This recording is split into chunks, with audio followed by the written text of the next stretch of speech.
Mildred Hyde Todikini was born in 1882. She is Pearl and Ryder Hyde Todikini's fifth child. She had a good childhood. She was a little insecure at times and would fight with her sisters. To ease the tension, her father taught her piano. That's when she fell in love with music. She also sang. She later joined the choir at the town's church. Although choir kept her busy, she always made time for the keys. When Mildred was 15, she left home to join the convent. There she would sing in the choir with the other nuns. They were very welcoming towards her, despite her being the youngest. As a nun, Mildred had many duties. She was always busy, but she would always write to her family when she could. Sometimes at night, she would sneak into the chapel to play piano. Over the years, that would become a part of her routine. Every day she would do her duties as usual. Then, when everyone went to bed, she would play. One night, she got caught by the choir's pianist. His name was Samson. He was impressed by her skills and asked where she learned. She told him her dad taught her when she was a child. They discovered they were the same age and quickly became friends. They spoke all night.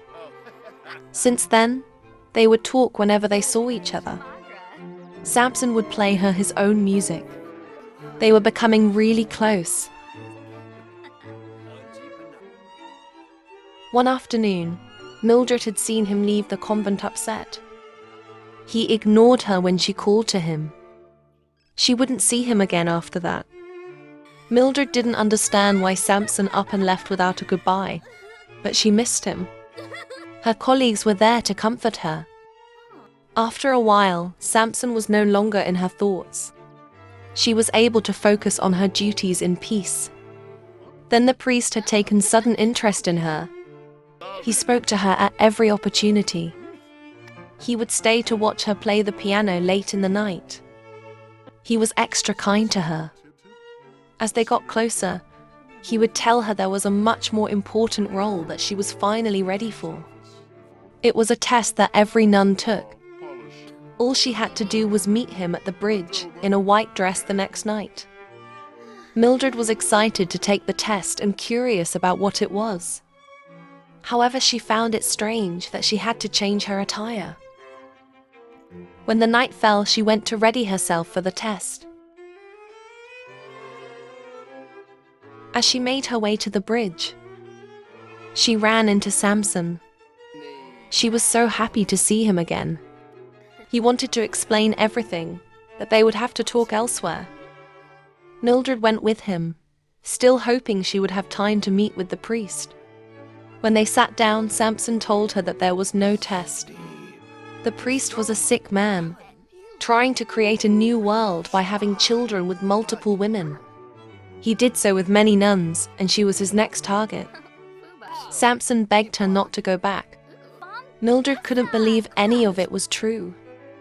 But Samson swore it was, because he was a child of the priest, and so were the orphans the nuns took care of. When he had seen them together, he told Samson to leave and never return, because he was distracting the nuns. It was all so horrible to hear after years of being at the convent. She couldn't go back. She was grateful that Samson told her the truth.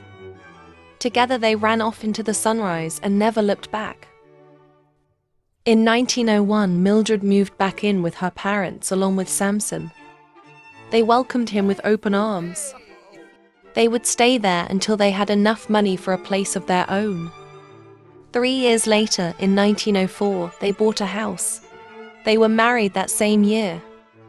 Soon, they were expecting. In 1906, they had a daughter. They named her Lucille. She was their precious little girl. She made them forget about the horrors of their past. But she needed a friend. She had many play dates with her cousins. Soon she would have a sibling to play with. In 1910, they had their son, Tom. Their family was finally complete.